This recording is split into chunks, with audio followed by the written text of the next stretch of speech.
मुंबईतील ससून बंदर पहाटे गजबजलेलं असतं. दर्यातून पकडून आणलेली ताजी मासळी बोटीतून उतरवण्यासाठी मच्छीमारांची लगबग सुरू असते. तर दुसरीकडे मासे विकत घेण्यासाठी लिलाव सुरू असतो.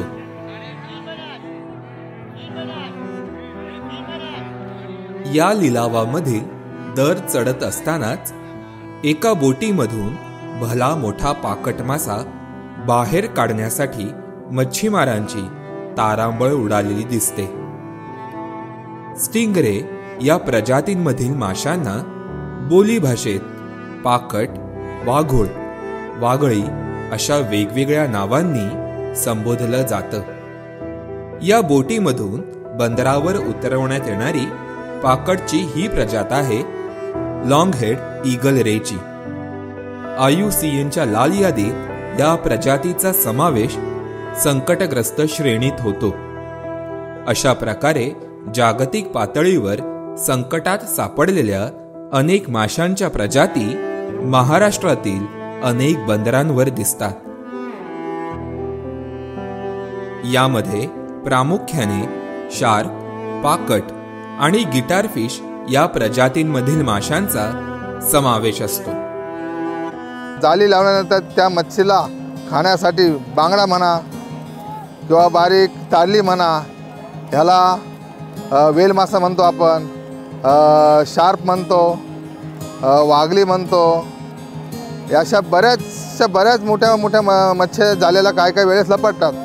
तर आम्हाला आधीच शासनाने बंदी घातलेली आहे की ह्या शार्प म्हणा, वेल मासा म्हणा, ह्याला आधीच बंदी घातल्यामुळे आम्ही ते मच्छी मिळाली तरी जाळीमध्ये आम्ही आणत नाही. याचं आम्ही पालन करतो सरकारच्या कायद्यानुसार. दुसरी गोष्ट म्हणजे जे आम्ही पारंपरिक पद्धतीने धंदा करतो त्या पद्धतीनेच आम्ही मच्छीमारी करतो. अधिवासाच्या अनुषंगाने जगात संकटात सापडणाऱ्या प्रजातींचा सध्या परिस्थितीतील हवाला देण्यासाठी international union for conservation of nature म्हणजेच IUCN एक लाल यादी जाहीर करते. या यादीत प्रजातींचे त्यांच्या सध्या परिस्थितीच्या अस्तित्वानुसार वेगवेगळ्या श्रेणींमध्ये विभाजन करण्यात येते. IUCNच्या लाल यादीत नष्टप्राय म्हणजेच क्रिटिकली इंडेंजर्ड या श्रेणीत समाविष्ट केलेल्या माशांच्या 13 प्रजाती या महाराष्ट्रात सापडतात. या प्रजाती बंदरांवर आपल्याला सहजपणे दिसतात. यातील एक प्रजात म्हणजे स्कॅल्प्ड हॅमरहेड. IUCNच्या लाल यादीत क्रिटिकली इंडेंजर्ड म्हणून नोंदवण्यात आलेल्या या प्रजातीच्या अधिवासाचा विस्तार पॅसिफिक, अटलांटिक आणि हिंद महासागरातील देशांमध्ये आढळतो.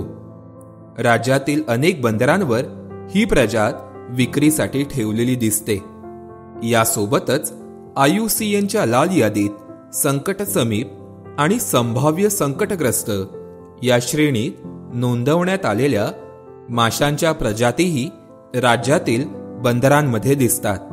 यामध्ये black tip shark, tiger shark ही प्रजात देखील आढळते.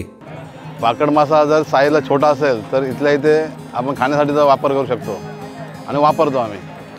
आणि शार्क मासा हा काय कोण खात नाही. जर जाळीला मिळाला तर बाहेरच्या बाहेर सोडला जातो. शार्क माशाचा या ठिकाणी काही उपयोग केला जात नाही. पण पाकड मासा साईजवर खाल्ला जातो. आणि शार्क माशाचे जे पंख असतात माझ्या माहितीनुसार हे पंख बाहेरच्या देशामध्ये वगैरे काहीतरी वापर केला जातो.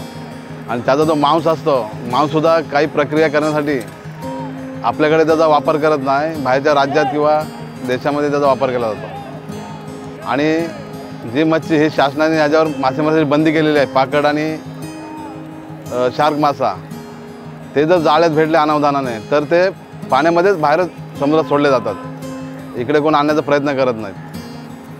बंदरांमध्ये पाकट म्हणजेच रे कुटुंबातील प्रजाती देखील दिसतात. बिबट्यासारखी कातडी असलेली लेपर्ड व्हिप्रे ही प्रजात आपलं लक्ष आकर्षून घेते. या प्रजातीला मराठीत वाघ्या पाकट म्हणतात. तर एखादा काळा कोट घालावा तशी स्पाइन टेल डेव्हिल रे दिसते. IUCNच्या लाल यादीत संकटग्रस्त श्रेणीत नोंदवण्यात आलेल्या या प्रजातीला मराठीत बोलाड म्हणतात.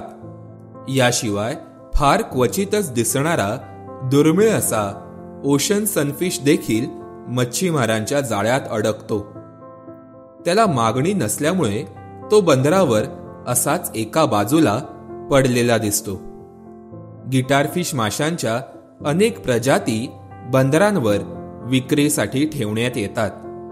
गिटार वाद्यासारखा त्याचा आकार असल्यानं त्यांना गिटार फिश म्हटलं जातं. यामधील क्रिटिकली एंडेंजर्ड या श्रेणीतील शार्क नोज गिटार फिश ही प्रजात आपल्याला सहज बंदरांवर पाहायला मिळते. हिचा अधिवास केवळ इराणपासून म्यानमार पर्यंतच्या पट्ट्यांमध्ये सीमित राहिला आहे.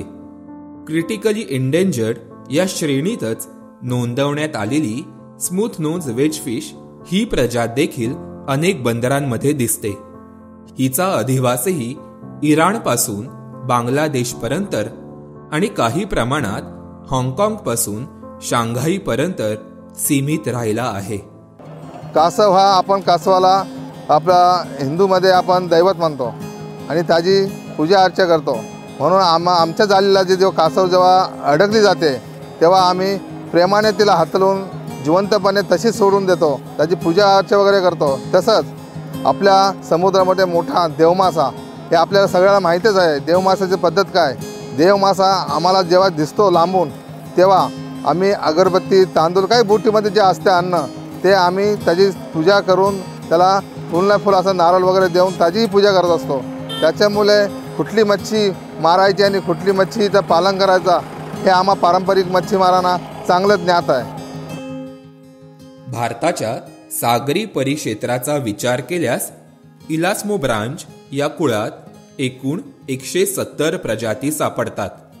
आंतरराष्ट्रीय अभ्यासाच्या आधारे इलास्मोब्रांच कुळातील प्रजातींच्या सध्या परिस्थितीतील मूल्यांकनाचा विचार करून वन्यजीव संरक्षण कायद्यामध्ये सुधारणा करणं आवश्यक आहे आणि या प्रजातींशी दररोजचा संबंध येणाऱ्या मच्छीमारांमध्ये जनजागृती करण्याची नितांत गरज आहे.